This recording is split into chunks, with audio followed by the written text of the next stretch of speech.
থকা দেখা যায় গতিকে আপোনালোকে কুৱেশ্যনসমূহ চাব আৰু কেনে পাইছে কমেণ্ট কৰি জনাব এতিয়া আমাৰ প্ৰথম কুৱেশ্যনটো আজি লৈছোঁ 62.5 এৰে 500ক হৰণ কৰি পোৱা শুদ্ধ উত্তৰটো কোনটো হ'ব এতিয়া ইয়াত আপোনালোকে এটা টেকনিক ব্যৱহাৰ কৰিব পাৰে আমি কি কয় যে হৰণ কৰিলে কোনটো সংখ্যা পোৱা যাব সুধিছে ইয়াতে অপশ্যনবিলাক দেখিছে নিশ্চয়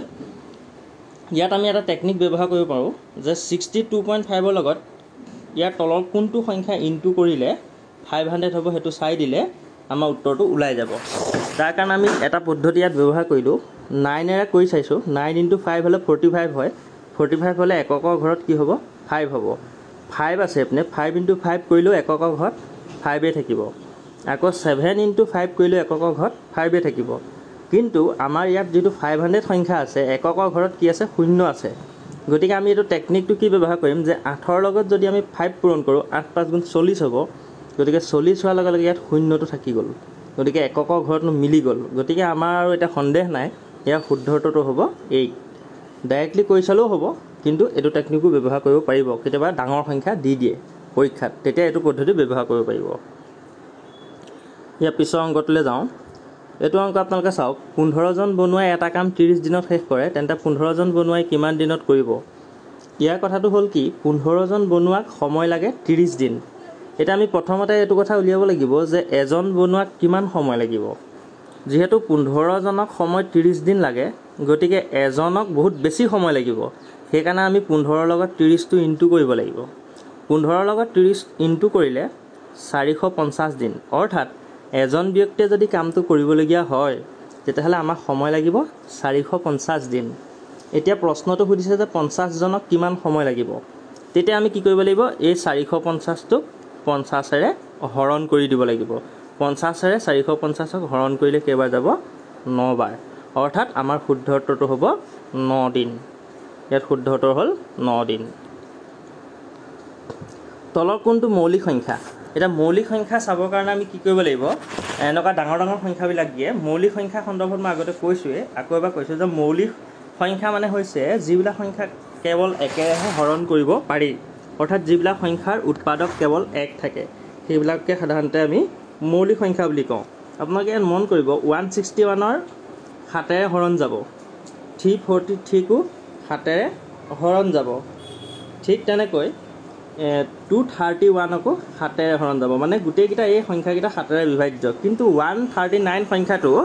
একৰ বাহিৰে বেলেগ একুৰে হৰণ কৰিব নোৱাৰি একেহে হৰণ কৰিব পাৰি অৰ্থাৎ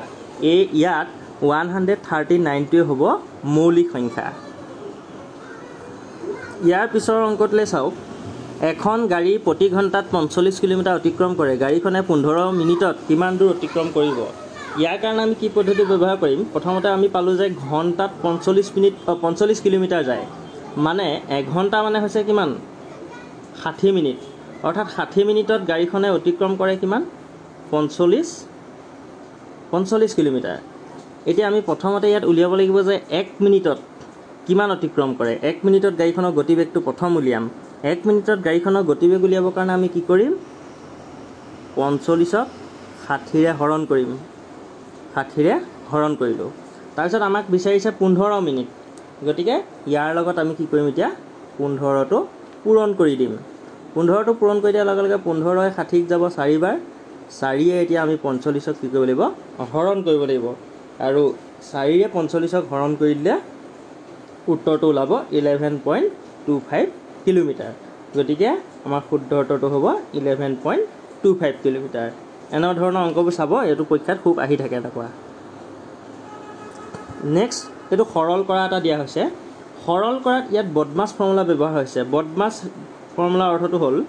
BODMAS বদমাছ অৰ্থাৎ ইয়াত প্ৰথমতে ব্ৰেকেট থাকিলে ব্ৰেকেটৰ কাম প্ৰথমতে হ'ব তাৰ পিছত O মানে অফ ৰ যদি থাকে তেতিয়া তাৰ কাম হ'ব D মানে ডিভিজন অৰ্থাৎ হৰণ M মানে মাল্টিপ্লিকেশন মানে হ'ল পূৰণ A মানে হ'ল এডিশন তাৰ মানে যোগ S মানে সাবট্ৰেকশন তাৰ মানে হ'ল বিয়োগ গতিকে আমাৰ ইয়াত যেহেতু ব্ৰেকেট বা অফ নাই গতিকে আমাৰ B আৰু O ৰ কাম নাই আমাৰ প্ৰথম কাম আছে D ডিভিজন গতিকে হৰণ কি আছে 3 আৰু 6ক হৰণ কৰিব লাগিব গতিকে 3 এ যদি 6ক হৰণ কৰো 3 এ 6ক কেইবাৰ যাব দুবাৰ তাৰ পিছত আছে মাল্টিপ্লিকেশন কাৰ লগত আছে 3 ৰ লগত পূৰণ হ'ব 2 পূৰণ 3 কৰিলোঁ তাৰপিছত আছে এডিশ্যন আছে কিমান 5 গতিকে 2 3 গুণ হ'ল 6 লগত 5টো আমি যোগ কৰি দিলোঁ তাৰপিছত লাষ্টত আছে কি এছ মানে হ'ল ছাবষ্ট্ৰেকশ্যন অৰ্থাৎ বিয়োগ এতিয়া আমি 6 পাছে কিমান পালোঁ 11 পালোঁ এই 11ৰ পৰা 7টো কি কৰি দিব লাগিব মাইনাছ 11 - 7 = হ'ব 4 গতিকে শুদ্ধ উত্তৰটো হ'ব 4 এইটো বদমাছ ফৰ্মুলা প্ৰায় পৰীক্ষাত আহি থাকে আপোনালোকে চাব এবাৰ প্ৰশ্নটো হ'ল 15 কেজি চাউলৰ দাম ইয়াত দিয়া আছে উলিয়াব লাগে আমি কিন্তু প্ৰতি কুইণ্টলৰ দাম দিয়া আছে কিমান 2800 টকা এইটো তেনেকৈ দিয়ে পৰীক্ষাত কেতিয়াবা প্ৰতি কুইণ্টলৰ দাম 2800 যদি হয় তেতিয়াহ'লে 1 কেজিৰ দাম কিমান হ'ব 2800ক আমি কিহে হৰণ কৰিব লাগিব 100ৰে হৰণ কৰিব লাগিব 100ৰে হৰণ কৰাৰ লগে লগে ওলাই যাব যে 1 কেজিত কিমান দাম 1 কেজিত হ'ল 28 টকা যদি 1 কেজিত 28 টকা হয় তেনেহ'লে 15 কেজিত হ'ব কিমান 420 টকা গতিকে শুদ্ধ উত্তৰটো হ'ব 420 টকা ইয়াৰ পিছৰ কুৱেশ্যনটো চাওক ইয়াৰ পিছৰ কুৱেশ্যনটো দিছে 5x 4y = কিমান 18 অৰ্থাৎ y মান যদি 3 হয় তেন্তে x ৰ মানটো কিমান হ'ব আমি y জেগাত 3 বহাই দিম y জেগাত 3 বহাই দিয়াৰ লগে লগে 4 আৰু 3 পূৰণ কৰিলে হ'ব 12 অৰ্থাৎ এটো এনেকুৱা হ'ব ফৰ্মুলাটো 5x + 12 = হ'ব 18 এই 12টো ইয়াত হৈ আছে যোগ ইফালে গ'লে বিয়োগ হ'ব গতিকে 5x = 18 পৰা 12 গ'লে থাকিলে 6 যেহেতু x ৰ লগত 3টো পূৰণ হৈ আছে গতিকে ইফালে গ'লে আমাক কি কৰিব লাগিব হৰণ 6 / 3 3 ইয়াক কেইবাৰ যাব দুবাৰ অৰ্থাৎ এই x ৰ মানটো হ'ব কিমান 2 ইয়াত ওলাই যাব এতিয়া 3 দুগুণ কিমান 6 3 দুগুণ হ'ল 6 3 দুগুণ 6 হ'ল আকৌ এপিনে 4 3 গুণ হ'ল কিমান 12 আৰু 12 6 হৈ গ'ল 18 গতিকে আমাৰ শুদ্ধ উত্তৰটো হ'ল অপচন সি এবাৰ আমি 8 নম্বৰ কুৱেশ্যনলৈ গৈছোঁ 8 নম্বৰ কুৱেশ্যনটো চাব আটাইতকৈ ডাঙৰ সংখ্যা কোনটো এটো জানিবৰ কাৰণে আপোনালোকক দিলোঁ ইয়াতে বহুতে ক'ব যে এটো ডাঙৰ বুলি ক'ব কিন্তু মনত ৰাখিব আপোনালোকে মাইনাছত সদায় মাইনাছ চিন যদি থাকে তেতিয়া প্ৰথমতে যেটো থাকে হেতু আটাইতকৈ ডাঙৰ সংখ্যা প্ৰথমতে মানে কি -1টোৱে হ'ব সকলোতকৈ ডাঙৰ ইনে যদি আমি মাইনাছ চিনটো নাথাকিলে হেতেন মানে আপোনালোকে উলুটা কৰি দিব কথাটো এটা মাইনাছ চিনটো যদি নাথাকিলে হেতেন তেতিয়া আমাৰ এটাটো যদি মাইনাছ চিন নাথাকে তেতিয়া 11টোৱে হ'ব আটাইতকৈ ডাঙৰ সংখ্যা গতিকে ইয়াত যেহেতু মাইনাছ আছে গতিকে ইয়াত আটাইতকৈ ডাঙৰ সংখ্যাটো আমি উলুটাকে চাম তাৰমানে আটাইতকৈ মাইনাছ চিনটো যেনিবা নাই তেতিয়া আটাইতকৈ সৰু সংখ্যা 1 হ'ব যেহেতু মাইনাছ চিন আছে গতিকে এতিয়া কি হ'ব আটাইতকৈ ডাঙৰ সংখ্যাটো হ'ব -1 বুজি পালেনে বাৰু নেক্সট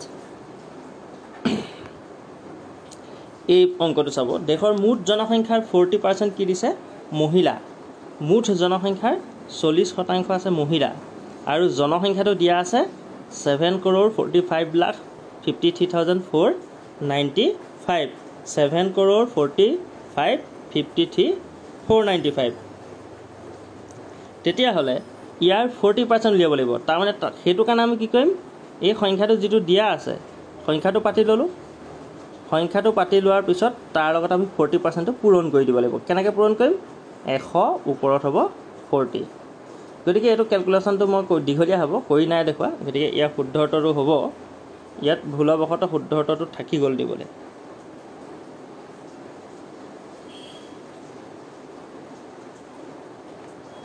শুদ্ধ উত্তৰটো আমি উলিয়াই দিছো হলো ইয়াত ভুলবশত থাকি গৈছে নেকি চাইছো যে কিমান হ'ব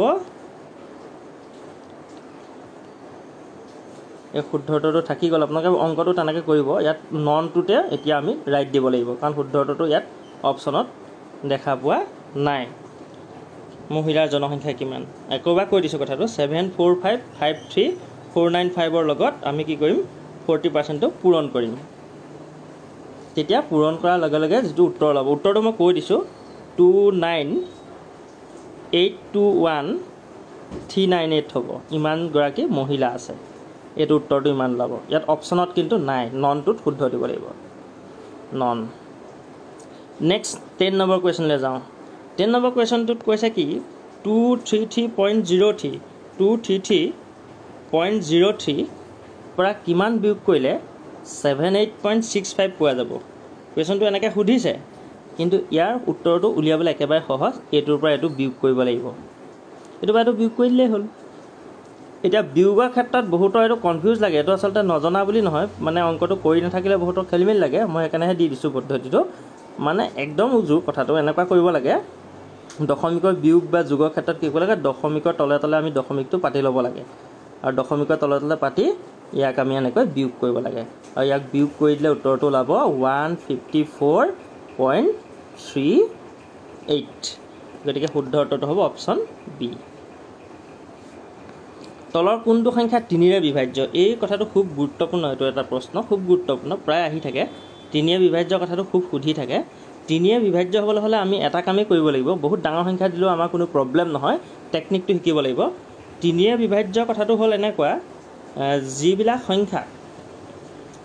সংখ্যা এই যে যিবোৰ সংখ্যা থাকে 1 2 3 4 5 6টা, এই যে 6টা সংখ্যা আছে, ইয়াত বেলেগ বেলেগ অংক আছে, এই অংকবিলাক যোগ কৰি চাব লাগে।